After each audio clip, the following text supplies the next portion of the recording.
नमस्कार, मी राजू मेत्री. महाराष्ट्र आपल्यामध्ये आपलं स्वागत. पाहूया सविस्तर वृत्तांत. प्रभाग क्रमांक 10 भोनेमाळ येथील मिनी बगीचाचे उद्घाटन संपन्न. प्रभाग क्रमांक 10 भोनेमाळ डॉक्टर शर्मा दवाखाना शेजारी सार्वजनिक शौचालयाजवळ घाणीचे साम्राज्य होते.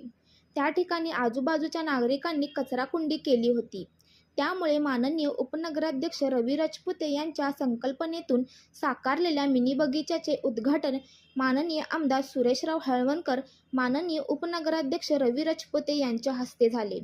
यावेळी विलासमामा गाताडे, माननीय नगरसेवक मनोज साळुंके, किरण पवार, बाळू तिवारी, शैलेश सातपुते, दिलीप धातुंदे, सरदार मुजावर, प्रमोद बेलेकर, राजेंद्र कांबळे, रोहित रवी राजपुते, आशू माने, शिवा रोकडे, सतीश भस्मे, विनायक शिंगारे, डॉक्टर घटे, विजय शिंगारे, जयवंत चव्हाण, संजय पवार, रोहन रोडे, युवराज केरले, ओमकार कांबळे, अनिल डाळ्या, भाजपा पूर्व अध्यक्षा सौ सपना भिसे, भाजपा पश्चिम अध्यक्षा सौ सीमा कमते, सौ संगीता कांबळे, सौ आरतीताई किरण पवार, नागूताई लोंढे, मस्कर वहिनी, रोडे वहिनी तसेच भागातील नागरिक मोठ्या संख्येने उपस्थित होते.